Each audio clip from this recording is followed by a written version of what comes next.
My favorite 2D game is Super Meat Boy. Even though it's relatively recent, it it provides a level of difficulty that very few games actually provide. Most games stop at a certain point, and their hard modes are usually garbage. Whereas Super Meat Boy's hard mode just continually keeps escalating at a linear pace. The best game that comes close to it is probably Ninja Gaiden Black for the 360, in which the hard modes continually keep escalating in a proper way. There's nothing that really comes close to it, but Super Meat Boy is probably the best 2D game. It's a distillation of pure platforming. My second favorite 2D games is probably Symphony of the Night, Super Metroid, and all those types of games. As being rewarded for exploring is a great idea.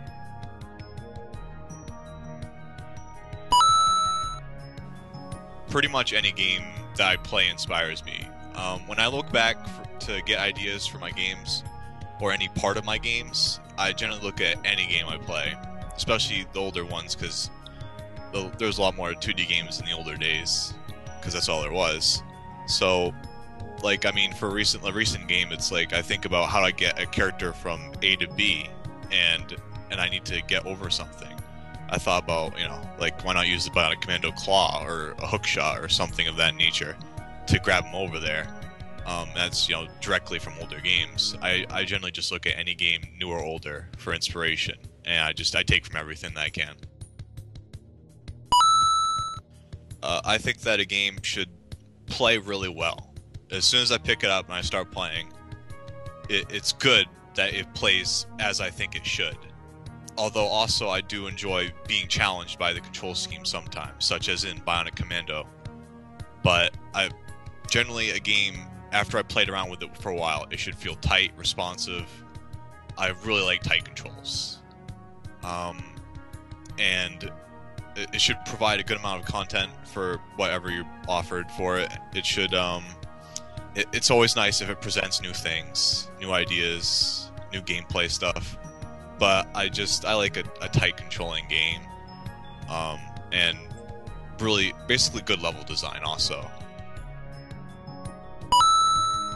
New Crimson is quite a deal similar to some other games, but I think that it has a unique control scheme for the type of games.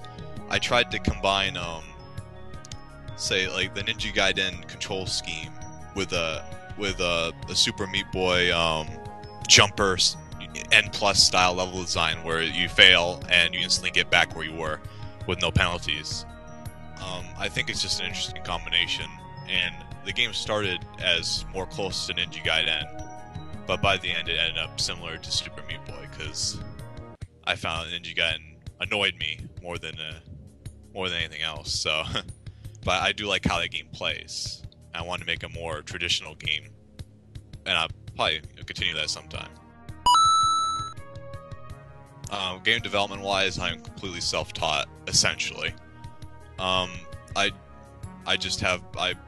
I believe that someday I'll probably go to a college for this sort of stuff, and it'll hopefully help me, but as it is right now, I'm self-taught and still self-teaching.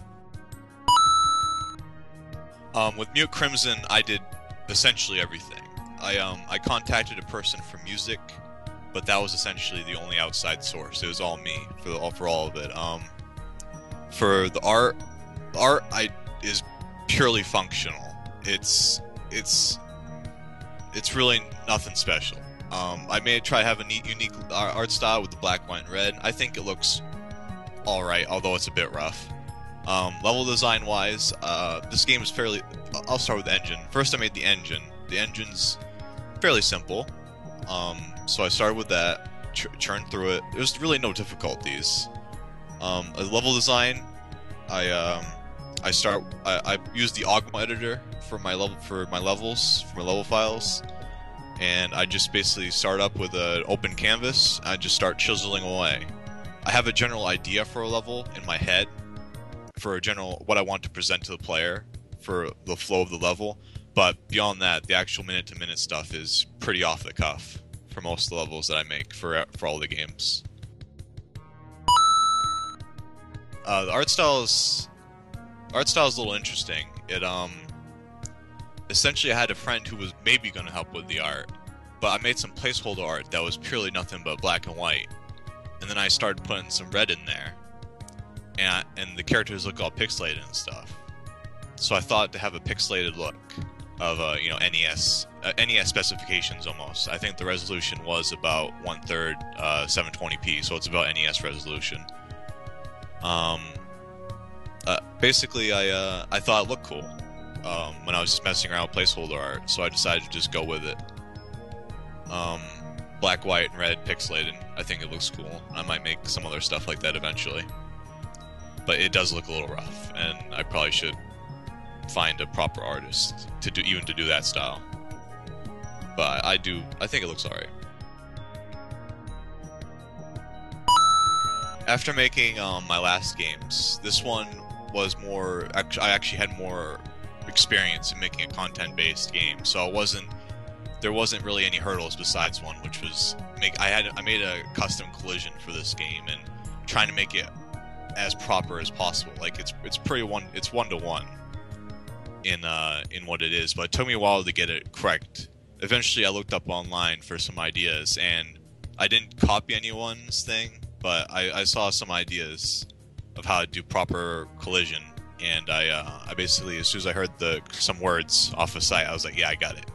And when I sat down, I churned it out, and I got a proper collision model, and the characters. And although there was some issues with collision after that, that's basically all it was. Collision was the main problem with this, and that was only for like a day. Probably a day conundrum of trying to figure that out, but after that, it's all good. A main thing with this game was the difficulty. Trying to find people to play a game that you've made specifically by yourself is kind of hard. And I mean, after I had people play my other games, they weren't too amped, but I had some of my friends play it, and it's really hard to gauge how difficult a game should be. This game, New Crimson, was actually more difficult than it is now. Like, it was significantly more difficult. But I decided to tone it down, and I think I actually got a much better difficulty curve because of it. I thought, it hurt my pride to tone it down, but now it actually plays a lot better. And I think most human beings can at least get up to World 4. After that, it really starts to step up.